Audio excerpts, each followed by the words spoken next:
Hi అండి, నమస్తే. Welcome back to my channel. నేను మీ శ్రావణి. ఇవాళ అయితే సూపర్ డూపర్ టేస్టీ బెండకాయ, అందులోనూ స్టఫ్ బెండకాయ కర్రీ ఎలా చేసుకోవాలో చూపించేస్తానండి. అబ్బా, దీని గురించి ఏం చెప్తామండి. అసలు బెండకాయ ఇలా నోట్లో వేసుకోగానే కరిగిపోయేంత సాఫ్ట్గా, కమ్మగా, టేస్టీగా, భలేగా ఉంటుంది. కర్రీ మాత్రం చాలా సింపుల్గా టేస్టీగా చేసుకోవచ్చు. తప్పకుండా అయితే ట్రై చేయండి. ముందుగా అయితే ఇక్కడ బెండకాయలు అయితే మంచిగా వాష్ చేసుకొని పొడికాతో తుడిచి ఈ విధంగా ప్లేట్లోకి తీసుకొని నేను ఇక్కడ చూపిస్తున్నట్టుగా 2 చివర్లా కట్ చేసుకొని మధ్యలో అయితే ఘాట్లు పెట్టేసుకోవాలి. తర్వాత వాటిని పక్కన పెట్టుకొని ఇప్పుడైతే మసాలా ప్రిపేర్ చేసేసుకుందాం. ఒక మిక్సీ తీసుకొని అందులోకి అయితే వెల్లుల్లి, అలానే పచ్చి కొబ్బరి ముక్కలు ఒక గుప్పెడు దాకా వేసుకోవాలి. తర్వాత రుచికి తగినంత సాల్ట్, కొద్దిగా పసుపు, అలానే 1 స్పూన్ దాకా కారం, అలానే ధనియాల పొడి కూడా వేసుకోవాలి. ఇక్కడ కారం అనేది చూసుకొని వేసుకోండి. మళ్ళీ మనం ఫ్రై చేసే ముందు కూడా మళ్ళీ కారం యాడ్ చేసుకోవాలి. వేసుకున్న తర్వాత ముందుగా అయితే మిక్సీ పట్టుకున్న తర్వాత వాటర్ యాడ్ చేసుకొని ఈ విధంగా మెత్తగా పేస్ట్ అయితే ప్రిపేర్ చేసేసుకొని ఒక బౌల్లోకి తీసుకోవాలి. అలానే 2 టమోటాలు అయితే ప్యూరీ చేసుకున్నాను. మీరు లేదు అంటే సన్నగా చాప్ చేసుకొనైనా వేసుకోవచ్చు. అవి పక్కన పెట్టుకున్న తర్వాత ఇప్పుడైతే బెండకాయలకైతే స్టఫ్ పెట్టేసుకోవాలి. ఇక్కడ చూపిస్తున్నట్టుగా మధ్యలో ఈ విధంగా కొద్ది కొద్దిగా స్టఫ్ పెట్టేసుకోవాలి. ఈ విధంగా మసాలా మొత్తం అన్నింటికి స్టఫ్ చేసుకున్న తర్వాత మిగిలిన మసాలాను అయితే పక్కన పెట్టేసుకోండి. తర్వాత కర్రీలో యాడ్ చేసుకుంటే ఇంకా బాగుంటుంది. ఇది మాత్రం తప్పకుండా ట్రై చేయండి. ఏ కాంబినేషన్తో తిన్నా చాలా బాగుంటుంది.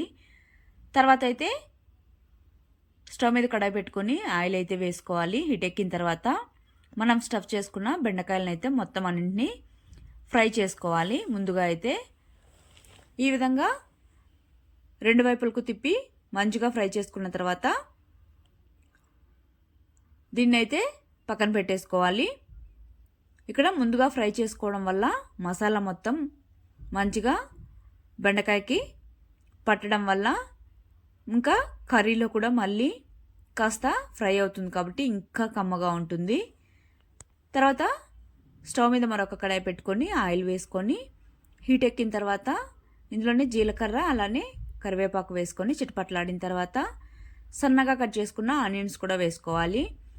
ఆనియన్స్ వేసుకున్న తర్వాత మంచిగా ఈ విధంగా కలర్ వచ్చేంత వరకు ఫ్రై చేసుకోవాలి. ఫ్రై అయిన తర్వాత 1 స్పూన్ దాకా అల్లం వెల్లుల్లి పేస్ట్ వేసుకొని మంటను సిమ్లో పెట్టుకొని ఫ్రై చేసుకోవాలి. ఈ విధంగా కలుపుతూనే ఉండాలి, లేదంటే అడుగంటేస్తుంది. తర్వాత అయితే ఇందులోకి మసాలాలు అయితే యాడ్ చేసుకోవాలి. రుచికి తగినంత సాల్టు, అలానే పసుపు, తర్వాత వేయించిన జీలకర్ర పొడి, తర్వాత ధనియాల పొడి, తర్వాత కారం కూడా వేసుకోవాలి. మనం ఆల్రెడీ అన్ని మసాలాలు వేసుకున్నాం కాబట్టి కారం, సాల్ట్ అనేది అడ్జస్ట్ చేసుకొని వేసుకోండి. మసాలాలు కూడా వేసాం కాబట్టి వేసుకున్నాకైతే మంటను సిమ్లో ఉంచుకొని కాస్త ఫ్రై చేసుకోవాలి. ఫ్రై అయ్యాక మనం మిక్సీ పట్టి పెట్టుకున్న టొమాటో ప్యూరీని కూడా వేసేసుకొని బాగా ఒకసారి మిక్స్ చేసుకొని మూత పెట్టుకొని అయితే ఒక 2 నిమిషాల పాటు పచ్చివాసన పోయేంత వరకు కుక్ చేసుకోవాలి. ఇదే ప్లేస్లో మీరు చాప్ చేసుకొనైనా టమోటో వేసుకోవచ్చు. ఈ విధంగా టమోటో కూడా మంచిగా కుక్ అయ్యాక తగినన్ని వాటర్ వేసుకొని ఒకసారి మిక్స్ చేసుకొని మరో 2 నిమిషాలు అయితే మూత పెట్టుకొని కుక్ చేసుకోవాలి.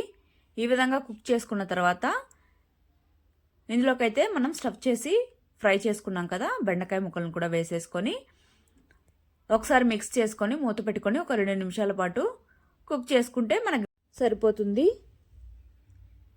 తర్వాత మూత పెట్టుకొని ఒక 2 నిమిషాల పాటు కుక్ చేసుకోవాలి. కుక్ అయ్యాక చివరిగా కొద్దిగా కొత్తిమీరను వేసేసుకొని కలిపేసుకొని వేడివేడిగా సర్వ్ చేసేసుకోవడమే. ఇక దీని గురించి చెప్పాల్సిన పని లేదు, మీకు చూస్తుంటేనే అర్థమైపోతుంది కదా. బెండకాయ ముక్కలు తీసుకొని నోట్లో వేసుకున్నామంటే సాఫ్ట్గా అలానే మెల్ట్ అయిపోయే విధంగా ఉంటుంది.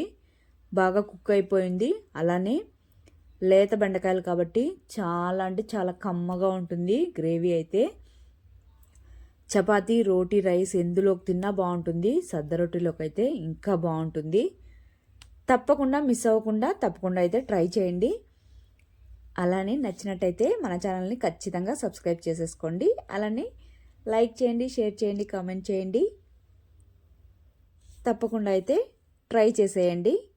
ఖచ్చితంగా అయితే నచ్చి తీరుతుంది, ఇది మాత్రం పక్కా. Okay, bye. Thank you for watching.